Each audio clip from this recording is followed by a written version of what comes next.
I really want to talk to you about the most important subject for all of us today, rich, young, poor, or old. It's called financial education. And as you know, our school systems teach us nothing about money. Nothing. It's pathetic. You know, they have financial literacy courses today. Well, that's not financial education. And what's happening for most people today is, you know, they follow that age-old mantra, go to school, get a job. Well, jobs are disappearing. Not only that, is that with artificial intelligence and G5 coming, more jobs are going to get wiped out. Plus, with driverless cars, more jobs are getting wiped out. So why would you go to school to get a job and then work hard for money and pay taxes? Taxes are going to keep going up, sports fans. They have to. Somebody's going to pay off this massive mountain of debt stacking up all over the world. And then they tell you to get out of debt. Debt is money. Please understand, money became debt. So the rich know how to use debt to get rich.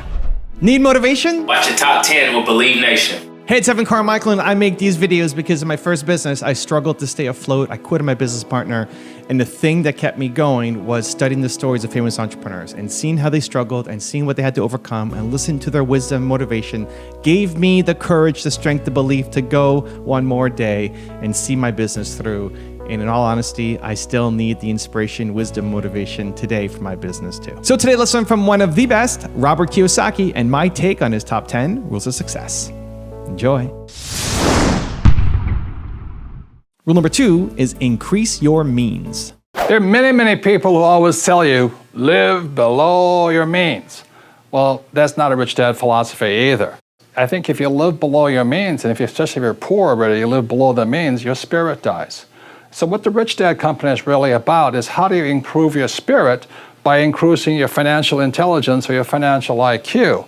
Instead of living below my means, or what most people have as a job, a job, you can only work so hard. So my goal, my wife's goal every single year is we increase our assets. So we buy more rental property, we invest in oil, gold, stocks that pay dividends and all this. So every year, our income or our cash flow keeps increasing. Every year. Our goal is not to get a higher paying job. Our goal is to keep increasing our assets. We want you to have all the wonderful things this world has to offer. So that's one of the differences between don't live below your means. We used to say, what we say at Rich Dad is increase your means and you can have anything you like. And that's what makes the Rich Dad Company's philosophy a little different than the rest. Rule number 3 is fail enough. The big mistake that people make is they say these words here. Sales and marketing. It's inaccurate. Again, it's the power of the word. Okay? The real thing that I was trained as, the way it really goes is first it goes PR. It's really a philosophy above it.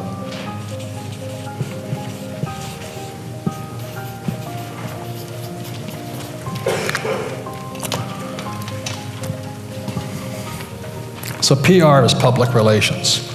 PR is when I'm in I'll be in Newsweek next week, Time Magazine next week. I fly to New York on Tuesday to do a television show with web broadcast with Steve Forbes. I'm coming out with a book with Donald Trump and things like that. It's all PR stuff. Marketing is kind of the spreadsheet between it. You know, marketing plans, testing and all that. It's like an accounting spreadsheet. And then there's a sale. So when times get really, really tough, what's the first thing that most businesses cut back on? PRs, marketing, so they have no sales. It's really stupid. So what we're doing in our company is we're upping it 10 times. Okay. So I went and I spent 4 years learning how to sell. The reason I recommend network marketing is if you can't sell, you can't do the rest of the stuff. It's all right? That's why I recommend it. Okay, you've got to know how to communicate today. People who are poor cannot communicate. Okay? So I spent 4 years here and I found that I sucked at it. Really terrible. But I went from the worst salesman to #1 just by sheer determination. overcoming my fear, my embarrassment, and I get my feedback, my stats. And pretty soon I was making more in a month than most people were making in a year. That was the thing. And the biggest thing I learned about sales was the reason most people aren't successful is they haven't failed enough times.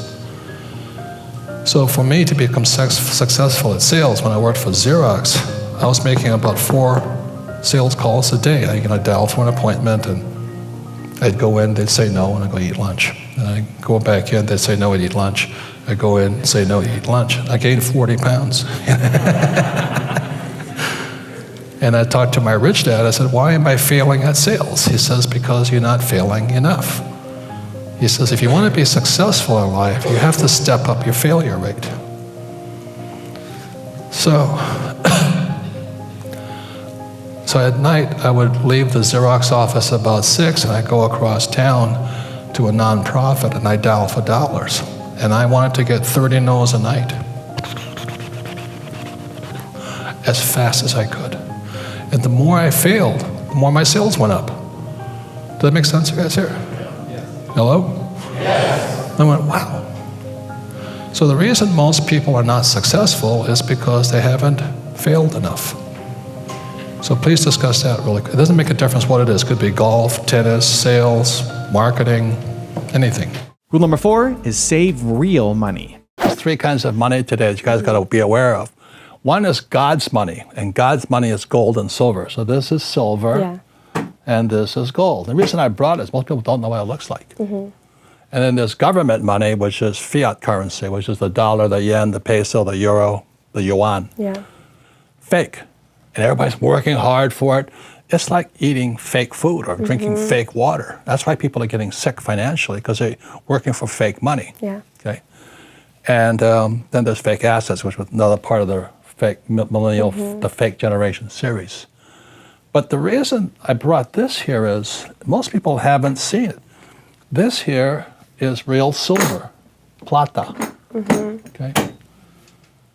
That's what it looks like. And so in 1972, and this here is gold. This is God's money. This is what God's money looks like. The reason I call it God's money is you can't fake it. You know, you can fake it with a fake ETF, like a gold ETF or a silver, which I don't touch because it smells as bad as the guys that printed that crap. You know what I mean? Jesus. But this is real money. So you look at this here. When I first started buying that, that was $1.40. Today, that's $16. And this here is oro, gold. And the reason we brought it in is most people haven't seen or touched. This is real. This is God's money. Why did I say it's God's money? Because it was here when the earth was created. And it'll be here when we're all dead and gone. When you're saving those fake dollars, this will still be here. Or those fake ETFs or those fake stocks. So this here is called the green box. There's 500 of these little tubes like this. 500 coins in here. And this is one, which is worth more. Which one's worth more? The gold. Yeah, this is worth more than all that.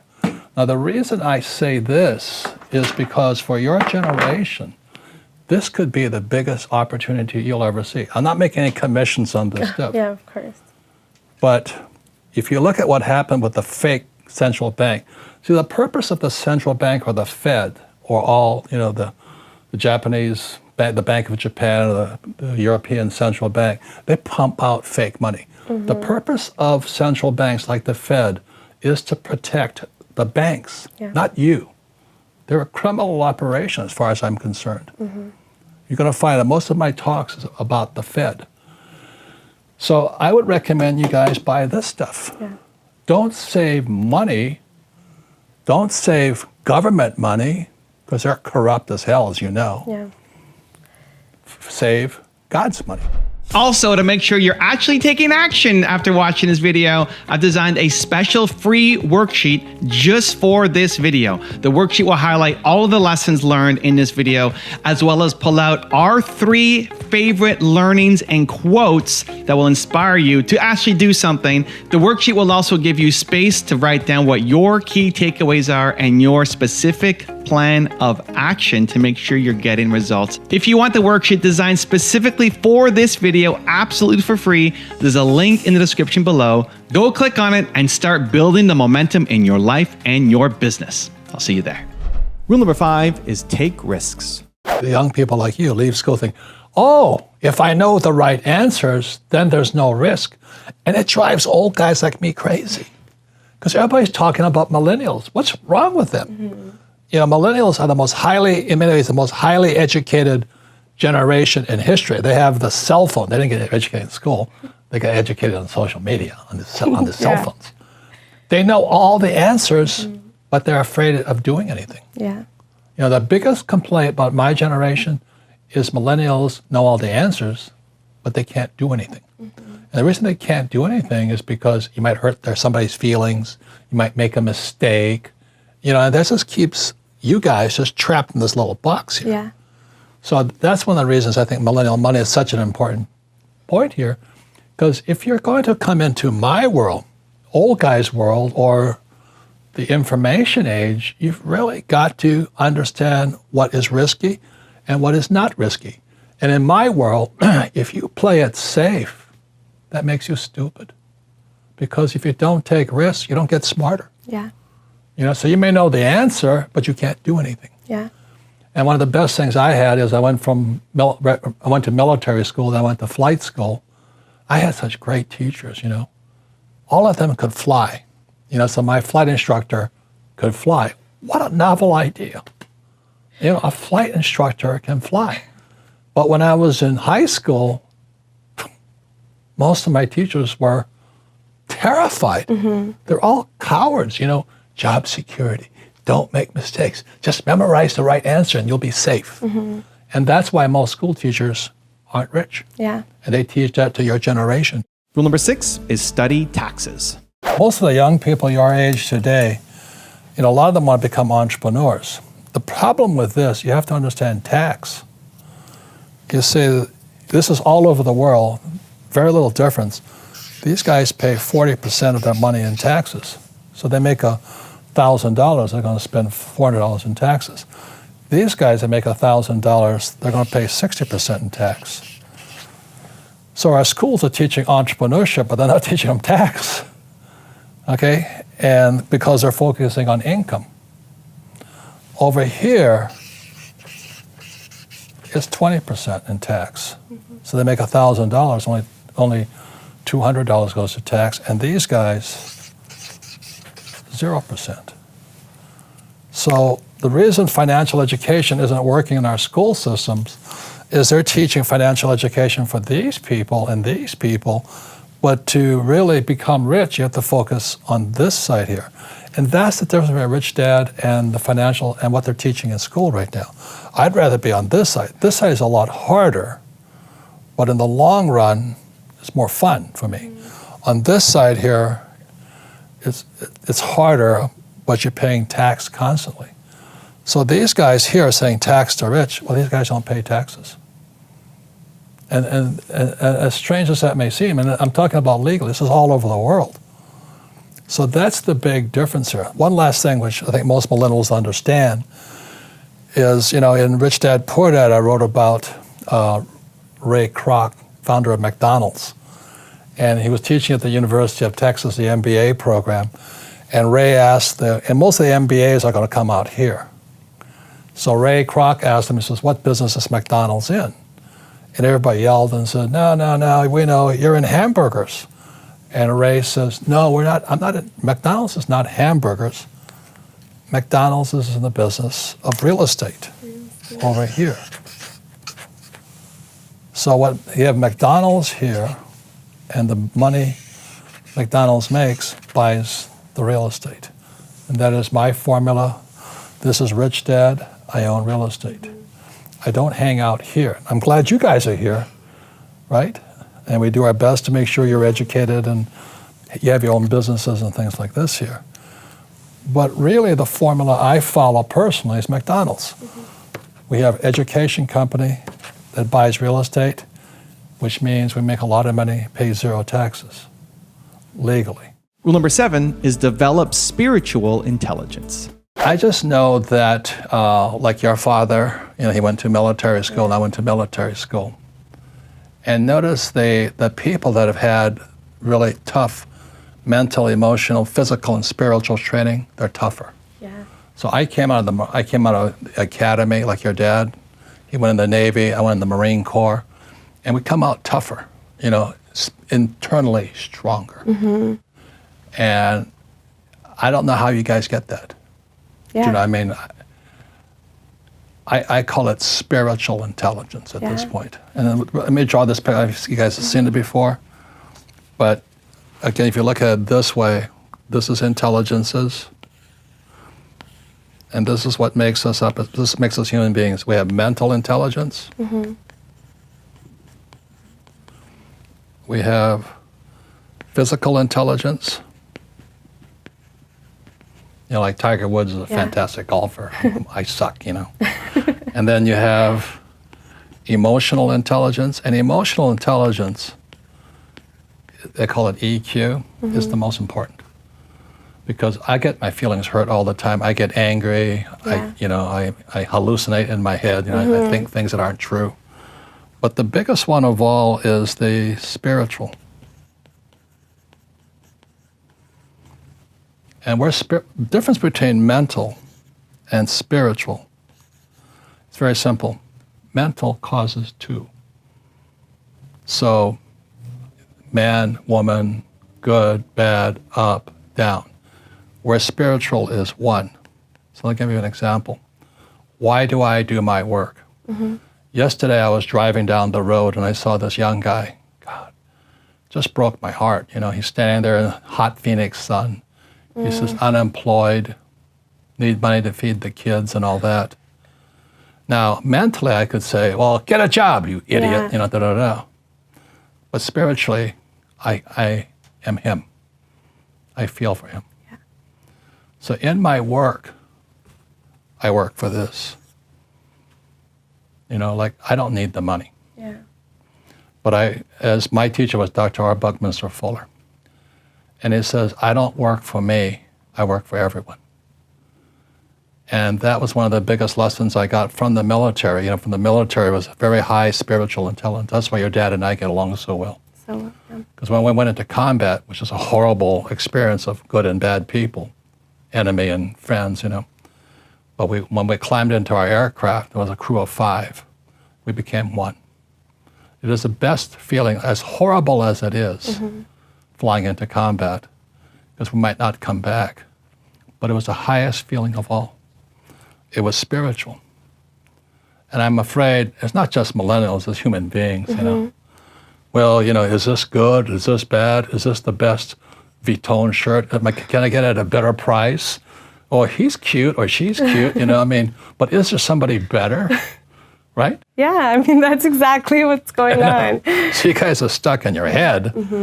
And I think you should get more into your spirit, saying, what can I do for my fellow human being? Yeah. What can I do for the environment?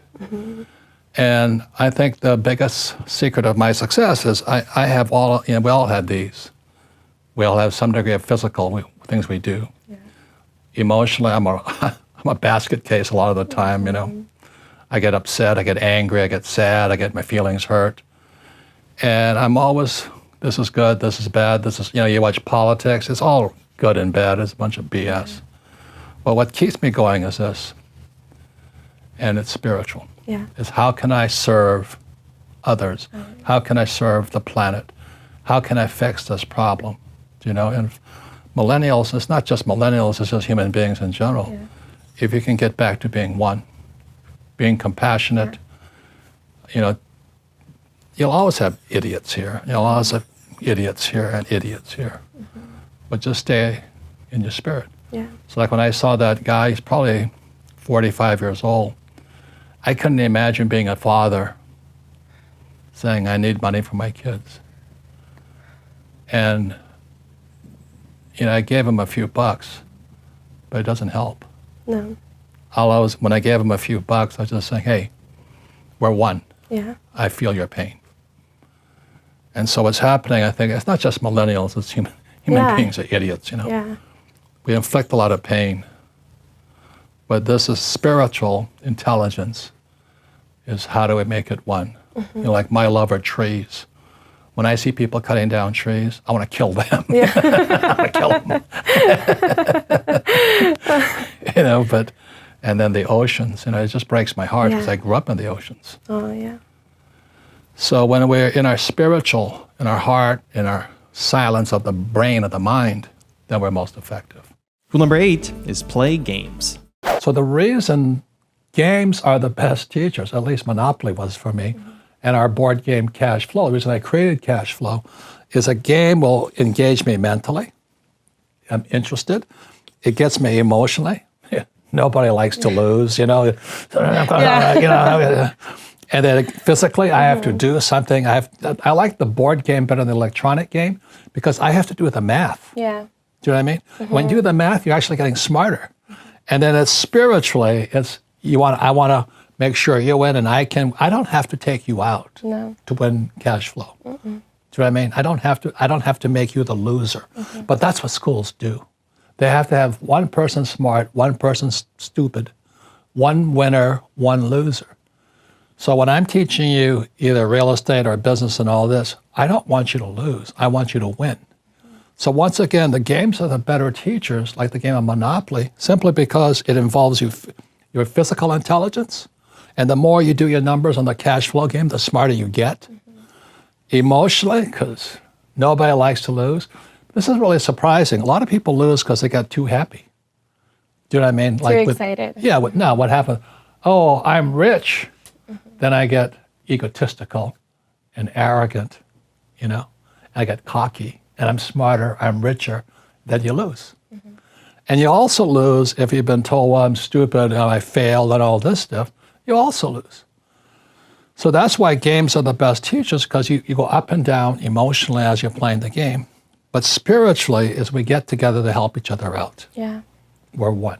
Rule number 9 is raise capital. The reason I say only lazy people use their own money is because it takes much more intelligence to raise capital. And so I've never been able, ever since my rich dad, since a little boy, my rich dad forbade me from ever saying, I can't afford it. He says, figure out how you can afford it. How can you do something? Figure out how you can do something. So over my lifetime, most of the projects I've started, I've never had any money. I like not having money because it forces me to think. I get creative. I have to educate myself. I have to talk to rich guys. Hey, how'd you do this? How'd you do that? How'd you do that? And what has happened to me, and I just turned 72, I've never needed money. Because if I need money, I figure out how to raise it. And rule number 10, the last one before some very special bonus clips, is retire early. Kim and I retired. She was 37 and I was 47, 10 years apart. Took us 10 years. But all we did was get richer after that because we found our formula. And our formula wasn't go to school, get a job, work hard, save money, get out of debt, and invest in the stock market. That wasn't our, nothing wrong with that formula. It just wasn't our formula. What was your formula? Play Monopoly. Yeah. 4 greenhouses, Red Hotel. And the McDonald's formula of our, you know, as Ray Kroc said, who founded McDonald's is in the business of real estate and paying no taxes. So that's anyway, when Tom and Kenny and the other advisors come here, their job is going to twist your brain to see it differently. Does that make sense to you? Yeah. It's going to be a whole mind shift of what we've been taught. And From very school. non-traditional ways where sometimes when you think about not paying taxes or using debt, it's like, what are you even talking about? How? Right. And that's dangerous. Because you've been taught to pay taxes and get out of debt, right? Brainwashed, yeah. Right. So what I'm glad you're starting on here is you bring in my advisors in. Remember, advisors are my teachers. They're not just telling me what to do. They're not experts. We work together, we plan together. Right now, Tom and I and Kenny, because Kenny is who I invest through using debt, and Tom would advise me on taxes. So that my game I play is not be a good employee and work hard and pay taxes. My game is to be a capitalist, to have my money and investments work hard for me, so I can make millions and millions of dollars and pay no tax. Now that drives a lot of people crazy, right? And that's what happens if I have no basic financial education. You know, whether you're old or young, if you're stupid, you're stupid. I mean, just don't worry about it. You know, the market will take care of you. And the difference is that in my generation, it was real estate. So I took real estate courses. I've never lost money in real estate. I've made fortunes in it. Do you know? I'm an insider because I do all I don't touch REITs, REITs, real estate investment. I don't trust paper. I handle my own. I've started my own gold mine in China. Fortunately, the Chinese took it. That was a lesson. And I started my own silver mine in Argentina. So I understand mining. So all of these guys, my friends who are in crypto, now tell me they expect about 15,000 new ICOs. So this, you know, basically all it takes is a brain and some electricity and a computer, and you can create your own crypto. So could Bitcoin be toast also? Possibly. You know, so when I told this guy I bought Bitcoin when it dropped from 65 to 50, he says it's going to go to $5. I said, it might. The difference is I can afford to lose that money. But that's called, I'm speculating. So this is, in my world as a professional investor, I'm in the acquisition phase. I'm taking a position. I've taken a position in Bitcoin and Ethereum. Every time it looks like it's getting a little cheaper, I'll buy it. I'll buy it. I'll buy it. So I saw Bitcoin at 20,000, I think it was, and it dropped to 7, and I waited, and when it came to 9, I bought. So today, let's say it's 50. I'm still in the money. And if it goes to 40, I'm going to buy more. Now, could I be wrong? Absolutely. Could some hodler coin take off? Yeah. You know, could there be another pets.com of crypto? Absolutely. But the difference is I'm in the acquisition. I've taken a position. I took a position in silver and gold. I have millions, not in this country. But I don't have any paper. I don't have any ETFs. I only take the real stuff. Because as I said, the Perth Mint can't deliver on silver. If a mint can't deliver on silver, who do you trust? And so with all of these young kids coming up going to invent the next Bitcoin, I don't doubt they will. I don't doubt one of those 10,000 new crypto may blow Bitcoin and Ethereum out of the water. And if that happens, I'll make my switch. But until then, I'm like I was with gold and silver. I'm in acquisition. I've taken a position. When I sell, it's called distribution. So as a professional, not a speculator, and I don't flip houses because I think that's really stupid because it's such high risk to flip a house. But today, everybody's flipping houses because the price of real estate is going through the roof. You know, I was talking to the guy who cuts my hair. He says, I finally bought a house. You know, I offered $100,000 over the price. I'm going, holy moly. It's a mania. There's booms, bust, and mania. Real estate is in a mania because of this. Because interest rates are so low, so not only are stocks going up, real estate's going up. And everybody's jumping in. When this happens, the idiots jump in. Mm-hmm. And that's what's happening right now. So Bitcoin is the same way. So when it took a dip, I bought more. Can it go lower? Yes, I'll buy more. But there's one big difference between Bitcoin and Ethereum and real estate. Bitcoin and Ethereum are liquid. Means I can get out. If I realize that there's a new NFC, what do they call them, or a new guy's going to take out Bitcoin, I can get out. But with real estate, the trouble with real estate, if it goes down, you're the skipper of the Titanic. You're going to ride that baby all the way down. So real estate is not liquid. At least stocks are liquid. But that poor bus driver dropped from liquid stocks into liquid bonds. He's got no place to go. So when I talked to him about possibly gold, silver, or crypto, no, he's an old guy, he's an old guy. So they're all related. So in this world of money, they're all related. It's like We're all related somehow on this whole planet. And so that's the world of money today. So that's real financial education. If you realize you cannot make a prediction, especially today, because nobody knows what's going to happen until it happens. The question is, are you prepared for when it happens? So I love Bitcoin because if I realize there's a hot new coin coming along, I can get out. But in real estate, I'm stuck in it. So those are some of the differences between investors, acquisition, taking a position, and distribution. I can distribute my Bitcoin and gold and silver quickly. I cannot distribute my real estate that quickly or my businesses. So those are some of the differences, and that's real financial education. One of the biggest mistakes, I still hear it today from young people, oh, I don't have to worry because I'm still young. Yeah, and that is death to most people because eventually you get old and then you're not young again.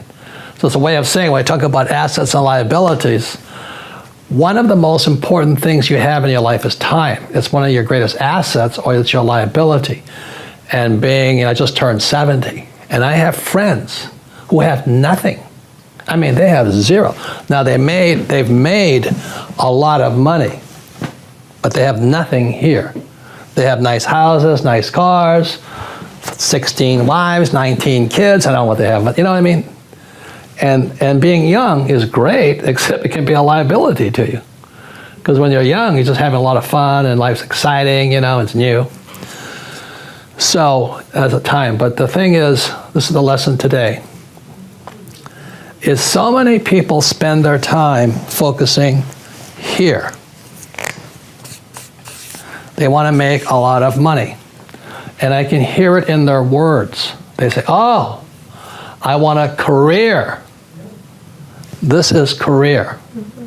Okay, or I'm going to start my own business. And this is the chart here, which we've seen.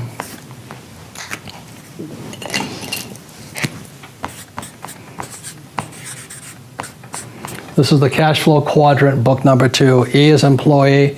S is small business, self-employed, or a specialist like a doctor, a lawyer, web designer.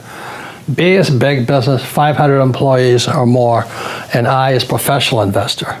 So when I was your age, I knew I wanted to get here. This takes time. This is the hardest, you know. This is where the big mega bucks are, and Kim and I are here, and the money is massive, but it takes time to get there. The big mistake I see young people make is they focus here. And the words are, I want to do what I love. That's the track. You see, in real life, sometimes you have to do what you hate. Like, people think I like to write books. I hate writing books. But it fills my purpose in life. It's not my passion, my purpose in life. Because my purpose was to get here. A lot of these guys get trapped here doing what they love. And as we've talked about on earlier episodes of this thing, these guys pay the highest taxes. 40% here, 60% in taxes here, 20% here, and then 0% here. So when I was before my 20s, I knew I wanted to go there, and it wasn't doing what I loved. I had to learn what I didn't want to learn. I had sometimes to do what I hated. I had to learn about taxes. I had to learn about debt. I had to take classes. I had to learn about insurance. So I was doing a lot of things I hated doing so I could come over here. These guys never do this because they live their passion. I want my passion. The difference in passion is greedy, purpose is for other people. So my purpose was to come over here so I could serve more people. Okay. So I have employees here and all this. I don't buy stocks, bonds, mutual funds because as a professional investor, I can create my own assets. The big thing about risk here is this. In school, they compensate for risk by telling you to memorize the right answer. So in other words, these kids leave, young people like you, leave school thinking, oh, if I know the right answers, then there's no risk. And it drives old guys like me crazy. Because everybody's talking about millennials. What's wrong with them? Mm-hmm. You know, millennials are the most highly educated generation in history. They have the cell phone. They didn't get educated in school. They got educated on social media, on the cell phones. They know all the answers, but they're afraid of doing anything. Yeah. You know, the biggest complaint about my generation is millennials know all the answers, but they can't do anything. And the reason they can't do anything is because you might hurt somebody's feelings, you might make a mistake, you know, and that just keeps you guys just trapped in this little box here. Yeah. So that's one of the reasons I think millennial money is such an important point here, because if you're going to come into my world, old guy's world, or the information age, you've really got to understand what is risky and what is not risky. And in my world, if you play it safe, that makes you stupid. Because if you don't take risks, you don't get smarter. Yeah. You know, so you may know the answer, but you can't do anything. Yeah. And one of the best things I had is I went to military school, then I went to flight school. I had such great teachers, you know. All of them could fly. You know, so my flight instructor could fly. What a novel idea. You know, a flight instructor can fly. But when I was in high school, most of my teachers were terrified. They're all cowards, you know, job security. Don't make mistakes. Just memorize the right answer and you'll be safe. And that's why most school teachers aren't rich. Yeah. And they teach that to your generation Yeah. today. And most of them are teaching us things that they don't do on a daily basis. Like we have entrepreneurship classes, Oh! and they're Don't get me not started. entrepreneurs, you know? So it's kind of frightening when you think we're relying on the school system. Oh. And the fact that they're teaching us, so the way to get through college, right, is practicing all the right answers, taking the exam, putting in all the right answers. Yeah.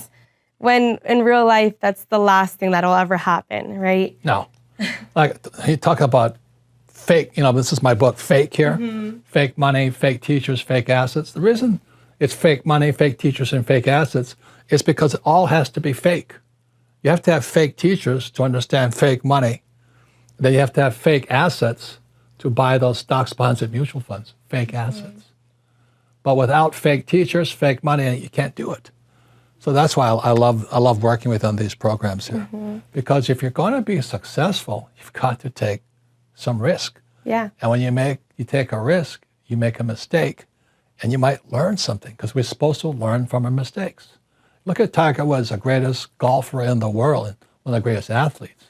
He's made a lot of mistakes. You know, he would not be a great golfer sitting in a room listening to a teacher who never played golf tell Tiger how to be a golfer. And so, but Tiger, remember, don't take any risk. Don't pick up that putter. Don't pick up that driver.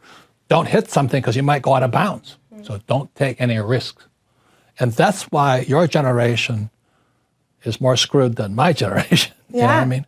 And in class, we look up to the person that knows all the right answers. So really, it's just this mentality of having to be perfect and have this perfect intelligence And know all the right and answers. know all the right answers, when that's the person that'll probably be the least successful in life, because they're not willing to make these mistakes. So let me say this again. Education is more important than before, but you got to be careful what you're learning. That's why I wrote the book, Fake Money, Fake Teachers, and Fake Assets. Don't listen to fake teachers. Yeah, I have a friend. He teaches entrepreneurship at UC Santa Barbara. And I call him up and I say, how in the world can you teach entrepreneurship? He says, well, I have a master's degree. I said, I ask the question again. What gives you the right to teach your entrepreneurship? He says, I have a master's degree in entrepreneurship. And I say, hey, Doug, you and I have been friends for a long time. You've never started a business. You're a fake teacher. He goes, but I have all the answers. I said, yeah, but you don't know how to start a business. So that's why I do, again, what I do. Education is more important than before, but be careful. There's fake money, fake teachers, and fake assets in the world. Like some of the biggest fake teachers are those financial planners. They're telling you to save money. Why would you save money when the government's printing money? Then they tell you to invest for the long term in the stock market. And you guys know the stock market is ultra short term. There's high frequency trading. Today, long term is a split second. But they're telling you, guys like my generation, to keep your money in the stock market for 40 years and you have nothing left at the end of it. Then they tell you to save money. I go, what the heck's wrong with this? And so I was talking to this one guy, and he says, well, I have a private pilot's license. And then, those guys, it's called the Big Dog. He was like, Big Doug and me. I got a private pilot's license. I leaned over and I said, I don't even have a license, but I have air medals. He didn't know what an air medal was. You know, an air medal just meant how many round trips did you take into combat? And came back alive. I said, that's all it means. It doesn't mean I was a hero or anything, because I wasn't. You know, we're just happy to bring my crew back alive. That's all we cared about. But to get to that level of flying is the same as investing. And I think that's what I really learned, is the dedication, not to be the best pilot, but be the best that I could be. And if I'm not the best that I can be, people die.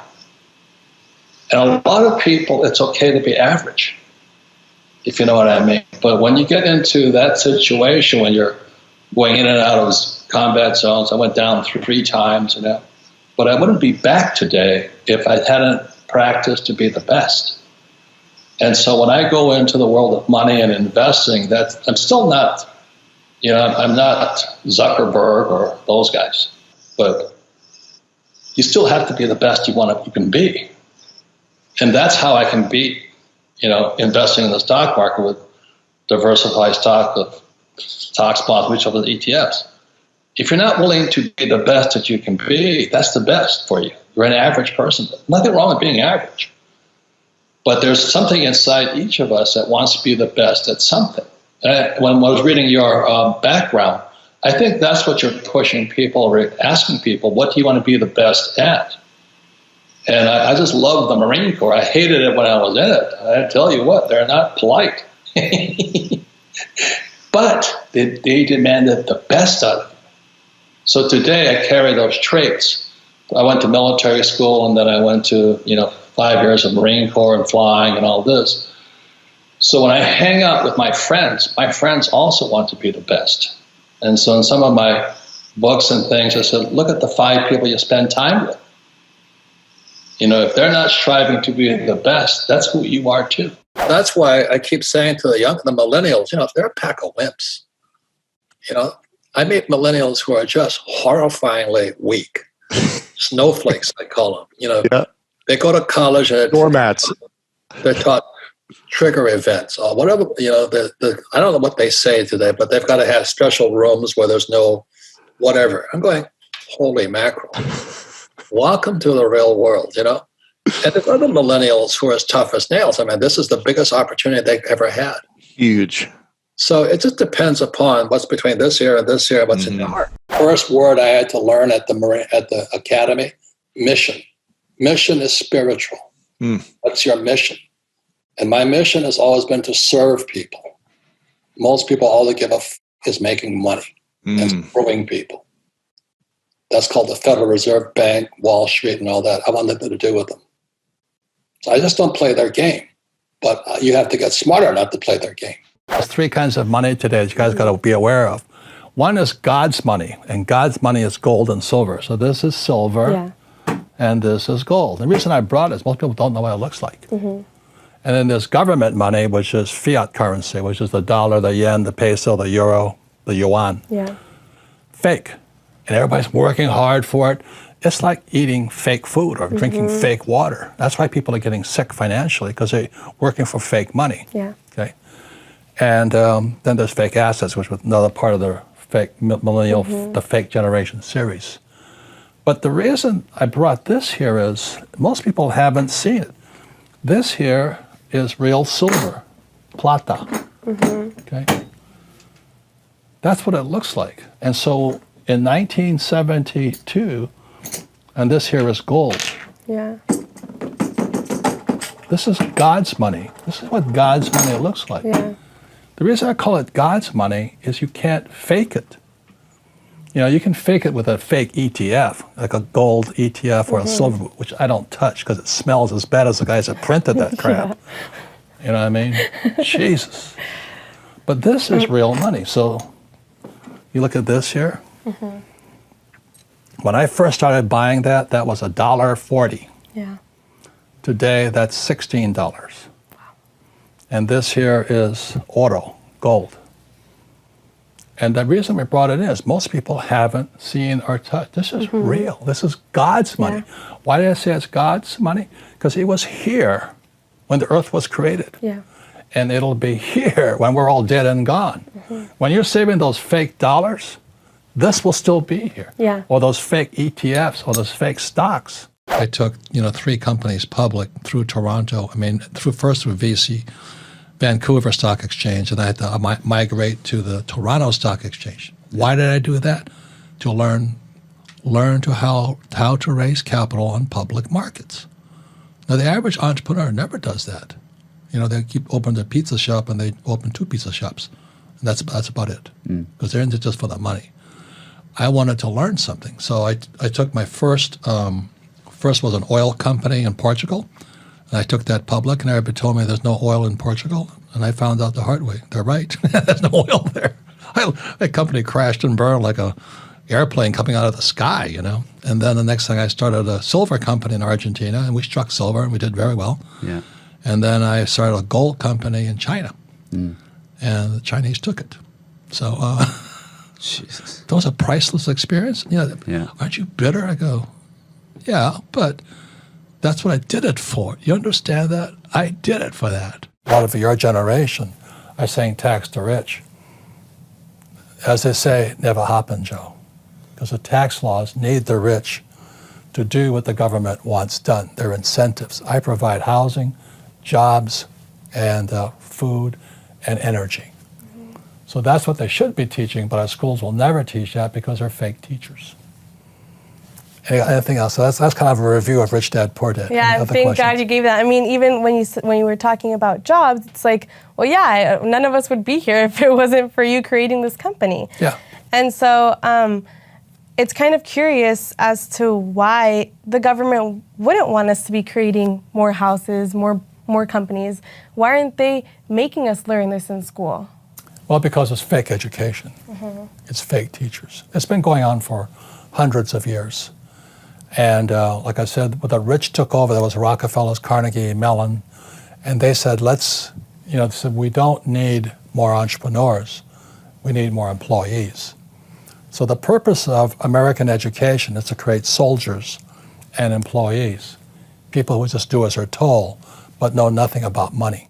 Number one is invest in what you love. I love business. I love real estate. I really love it. I own this building here. And I love gold and silver. So I invest in what I love. Most people say, do what you love, but I rather invest in what I love. But I love being an entrepreneur. I love investing. It's like Shark Tank to me. I'm always looking at new businesses, new deals. It's just a game like this. When you look at the financial statement, that's like your scorecard. It's like your golf scorecard is your financial statement. But as you know, our schools teach us nothing about financial statements. A lot of people say, well, how come my kid's kicking my butt? I said, because they don't have brakes put on yet. Kids just make mistakes. Parents still have what they were programmed to think. Don't make mistakes. Make sure everything, they're slower. Kids are faster. And so they learn faster. So I learned, when I was 10, my rich dad started teaching me about entrepreneurship and investing with the game of Monopoly. And, so I'm sitting there, and my poor dad, the academic, is going, what you doing? I said, I played Monopoly. And he says, well, that's a waste of time. Go back and study. And so he says, well, ask your friend's father, Rich Dad, why are you studying Monopoly? And so I asked Rich Dad, I said, why are we studying Monopoly? He says, because one of the greatest formulas of wealth is found in this game board, idiot. I said, what is it? I'm 10 years old going like this. 4 greenhouses, 1031 tax-deferred exchange into a red hotel. And so I'm a kid going, and my old man, the PhD from Stanford and all this stuff, and he's broke. He's broke. He's broke. And Rich Dad goes from his little dinky little store, and now the property he owns is called the Hyatt Regency on Waikiki Beach. So he followed the 4 greenhouses, 1 red hotel. And again, the greatest educator of our times could have been Maria Montessori, who said, what the hand does, the mind remembers. So my rich dad, for my education, he says, you want a real education, kid? I go, of course. So he owned, my father poor dad called them slums. My rich dad says, I'm a low-income housing provider. It's just definitions. He says, go knock on doors and collect rent.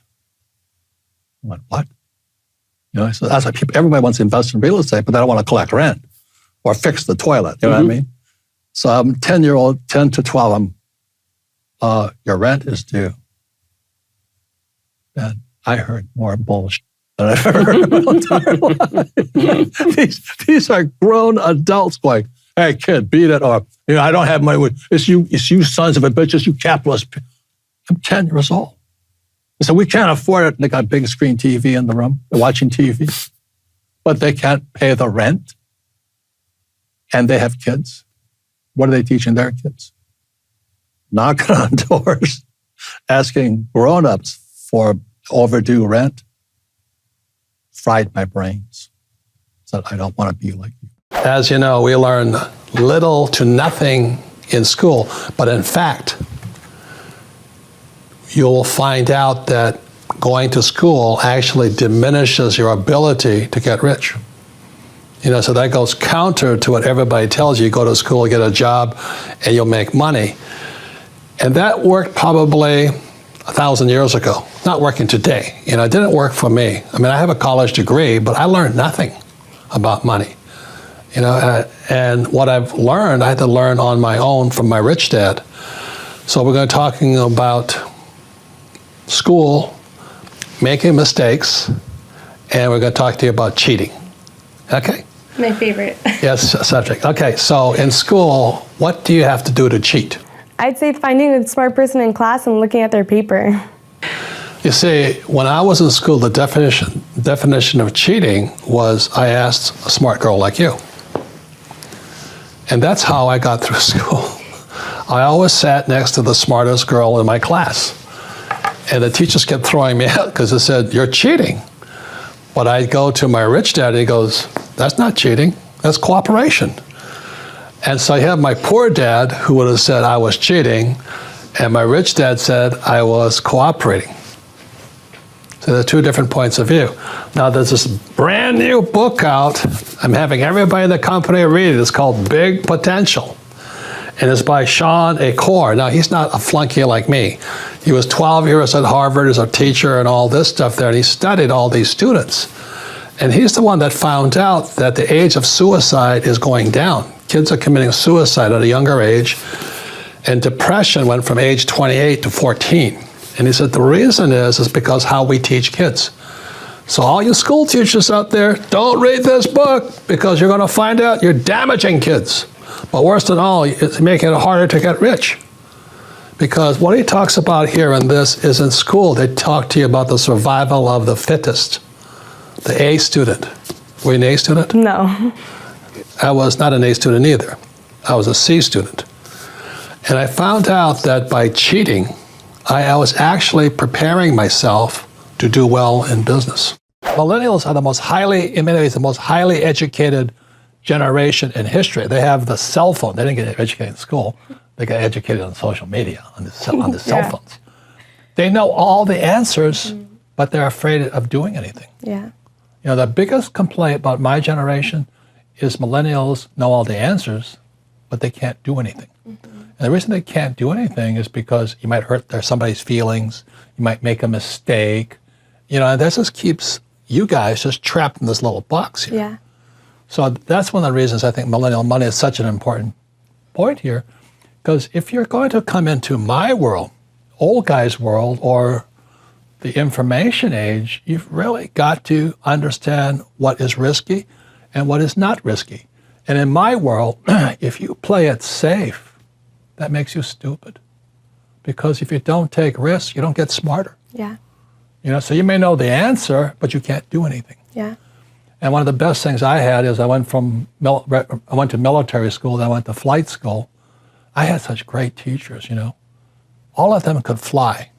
So my flight instructor could fly. What a novel idea. A flight instructor can fly. But when I was in high school, most of my teachers were terrified. They're all cowards, job security. Don't make mistakes. Just memorize the right answer and you'll be safe. And that's why most school teachers aren't rich. Yeah. And they teach that to your generation Yeah. today. Most successful entrepreneurs have gone bust. Right? Henry Ford an old-time entrepreneur. He went bust 5 times. Okay, look at Steve Jobs. Yep. His own board fired him. Yep. You know, Bill Gates was taken before the Supreme Court for monopolistic practices. Right. Even my friend Donald Trump went down $1 billion. Yeah. I only went down $1 million. So the average person is so afraid of those losses, they never get ahead. Because at school they teach you if you make a mistake or if you fail, you're a failure. But that's not real life. A baby learns to walk by standing up and falling down, standing up and falling down. And our school system punishes you for making mistakes. That's why my poor dad, an academic, was so unsuccessful. He was terrified of making mistakes. The thing I've said before, and I'll say it again because some people need to hear it, your generation, this thing called, my cell phone, didn't come out until 2007. Yeah. The millennial generation was given the most powerful single tool ever given to any generation. And what are you guys using this thing for? To Twitter, to, social? I don't know what you guys do with this thing. But I love this thing. I mean, I'm on YouTube constantly. I find the best teachers in the world out there. I mean, I don't know why anybody would go to college because the best teachers are on YouTube for free. And I learned, and it's not that the teacher is the best. The thing I love about YouTube is I can get one person says X and the guy that says no, that's Y. And so I'll listen to both sides. But that's where your intelligence grows because both sides have a point of view. And I listen to both sides. But if you're in college, you got to listen to one idiot who's boring, and I really did not like school, you can tell. Yeah. First of all, is I didn't want to become an employee. Every time the teacher says, go to school and get a job. And I said, but I don't want a job. And it didn't make sense to me because I had a rich dad. My poor dad was an employee. He was a good one. But personally, I didn't want to become an employee. But your generation now must. That's the difference. Yeah. You must. You don't have that option. That's why, most guys, most major league athletes are broke within 6 years or something. They lose everything. Sure. Or a lottery winner. Yeah, because money never makes you rich. And so the thing is to invest in your life experiences, your mentors. And so the story of Rich Dad, Poor Dad is choosing between 2 different teachers. If I followed my poor dad, I'd probably be a government employee in Hawaii, or a tenured teacher. Yeah. So it's a hard choice. You got to choose your teachers wisely. A big lesson for you is that it's nothing to do with the house, the car, the student loan. It has to do with where's the cash flowing. If the cash is flowing into your income statement, into your pocket, it's an asset. It's good debt. But if it's taking money from your pocket, it's bad debt. About debt, there's good debt and bad debt. If you're going to be successful, like whether you're an employee or entrepreneur, you've got to control the direction of your cash flow. First property there, it was in Maui, Hawaii in the 1970s. I bought it with a credit card. Wow. Property was $18,000, my first, but I've taken several real estate classes. And so I knew what to look for. I found this one property. It took a long time. When I found it, I just broke out my credit card and bought it, and it put $25 in my pocket. The difference is when I left my high pay, so I got a job with Xerox. So that's the last job I ever had. So when you look at the cash flow quadrant here, ESBI, here I was, okay? And I was making a lot of money at Xerox. Yeah. I went to Xerox for one thing, not the money. I worked at Xerox because I had to learn how to sell. Because entrepreneurs have to learn how to sell. So I was preparing for this quadrant here. Yeah. But I was really preparing for the big business quadrant. So I took a job at Xerox for 4 years. So I was preparing for these 2 quadrants here. So when I talk to young people like you're here in social media, you're learning the same thing I was learning at Xerox, except you're learning technology-wise. Yeah.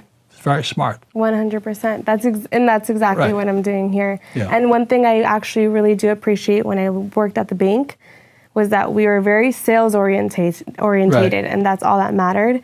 And I think that's where I got a lot of my sales skills too from. Correct. Like Talking it was to people. learning how to get rejected and finding a way to not get rejected next time. Good. So the lesson to young people is don't take a job for the money, take a job for what you're learning. Yeah. You know, and the harder, it was really hard because I didn't like, I'm actually a very shy person. So learning how to sell was the hardest thing I could do. Yeah. But if I hadn't spent 4 years learning how to sell, I never made it here, I never made it here. So the entire time that you were here, you were preparing to jump to the other quadrant. Correct. So every job is not so much for the high-paying job with job security. Yeah. For not everybody, you know, most people should have job security because they're not designed to be entrepreneurs. But if you're going to be an entrepreneur, then you better take this job and say, well, which way am I going to go? Yeah. So I knew my job at Xerox was to go here and here and here, Yeah. not stay here. And I actually make so much money over here that I don't need job security, I need the money. So really that's the lesson. When you look at a job, you look at what can I learn more than how much can I make. And I think that's the biggest challenge. And if you look for a job where you can learn a lot, the harder the job, the better it is. Yeah. Do you know? Yeah. And the sad thing today is there's guys my age, old guys, who should be retired, but they can't afford to retire. So they're going back looking for a job. Last night I was talking to this Vietnamese guy. He lost his job with a telecom company. He was a computer programmer. So the saddest thing, and this guy I meet, nice guy, probably a few years younger than me, he's now working 3 jobs because in his head, I mean, he was a high-paid executive with a telecom company, and he lost his job. The company's out of business. I won't mention his name. Yeah. But he still has go to school, get a job.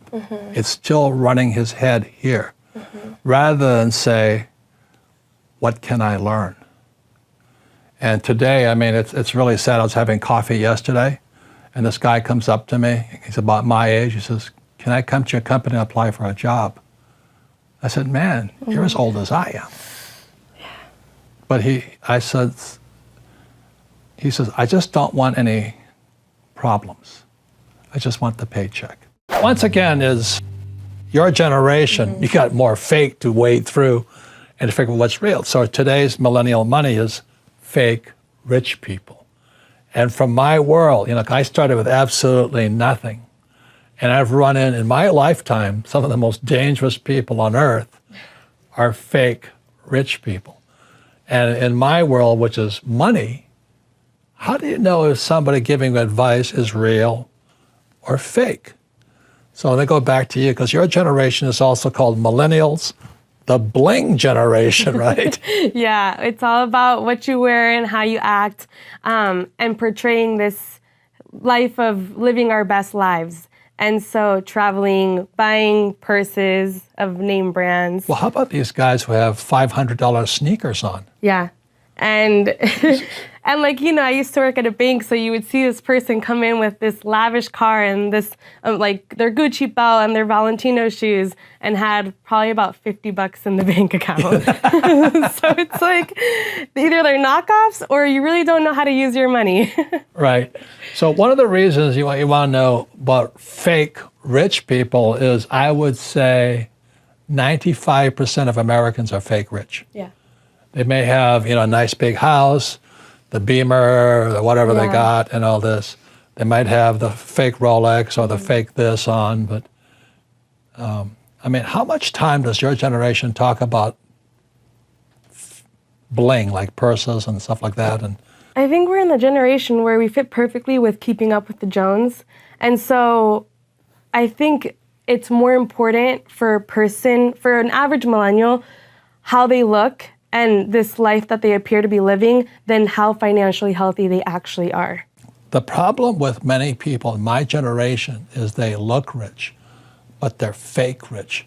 So the first thing that most guys or men and women buy is the big house. Mm-hmm. So these rock stars, football stars, they buy the big house. That's fake rich. Mm-hmm. Then they drive nice cars. And you know, I have my Rolls sitting out here, I have my Ferraris. I love nice cars. And then they have a lot of bling. Yeah. But that's a very, very poor person. Mm-hmm. So the thing is, how does a young person know, especially if you're looking for a spouse or a partner and all this, and in business also. My biggest challenge in business was that I had a lot of business partners who were fake rich. They had nothing. But they lived in the big neighborhoods and all this. As one partner said to me, she says, "You only make $100,000 a year?" I said, "Yeah." She goes, and I went, "But the 100,000 came from the asset side." So 100,000 came from assets going into my income. And what they had is they had no assets. But her husband had a, the high-paying job. Yeah. And so their cash flow pattern went like this. Most went to taxes. And then they supplied this big house and all this. And then they had their kids in private schools. Yeah. So when you're driving around the neighborhoods looking at so-called rich people, most of them aren't rich. They're actually one paycheck away from disaster.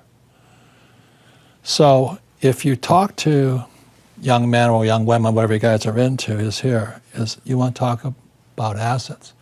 So that's my wife and Kim and I talk about all the time is our assets. Our minds, as I've said this before, is in the asset column. Yeah. The average person, the middle-class person, their mind's in the liability column. So as a young woman today, I strongly suggest keep your mind in the asset column because I know when I was your age, a lot of it was just handling expenses, right? Was to rent, food, clothing, just survival. Medical bills, right. Everything. And then the biggest mistake many young people make is they want a high-paying job. And the trouble with a high-paying job is most of them wind up here in the liability column.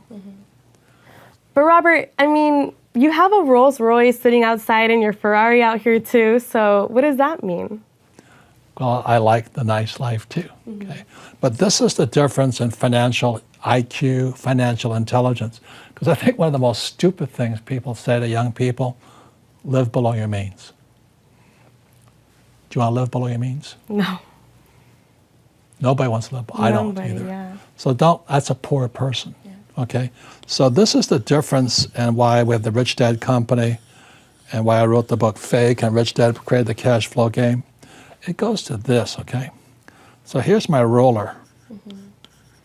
And I've had 6 Ferraris. I love nice cars. Again, this is my paddock, and all this stuff. And they're all real. I don't have a fake Rolls Royce out there. So the question is, how does somebody have this stuff? So that's what most of the so-called fake financial advisors will live below your means. Yeah. Well, look, sweetheart, I love my Rolls Royce, I love my Ferrari. I may be Japanese, but I look better in Ferraris and Toyotas, you know what I mean? So this live below your mean is fake advice. If you really want to have the nice things of life, focus again on assets. Yeah. So the deal I have with my wife, Kim, is I can have anything I want, but my asset must pay for that. So the rule of thumb that Kim and I have as a couple is that if I want a new Rolls Royce, a new Ferrari, new boat, anything, any liability, I buy the asset first, then it buys the Rolls Royce. So what's buying my Rolls Royce right now is I have apartment houses and golf courses. I just focus here, and I can have anything I want here. So for young millennials like you, focus here, or you can focus here. If you focus here, you can have anything you want.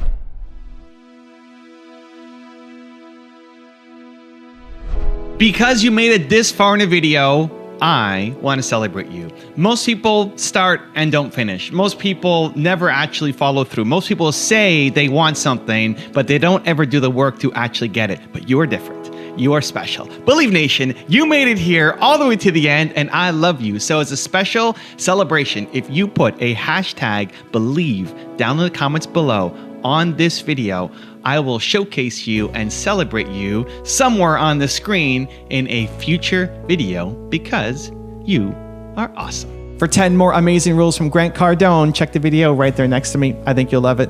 Continue to believe, and I'll see you there. I truly believe that. I see so many people, man, they give up their dream for the wife. They give up their dream for the husband. And then the wife and the husband get together and they have kids and then they give up their dream again because of the kids. And I said, the day we have kids, we cannot blame the kids for not going after our potential and our dreams.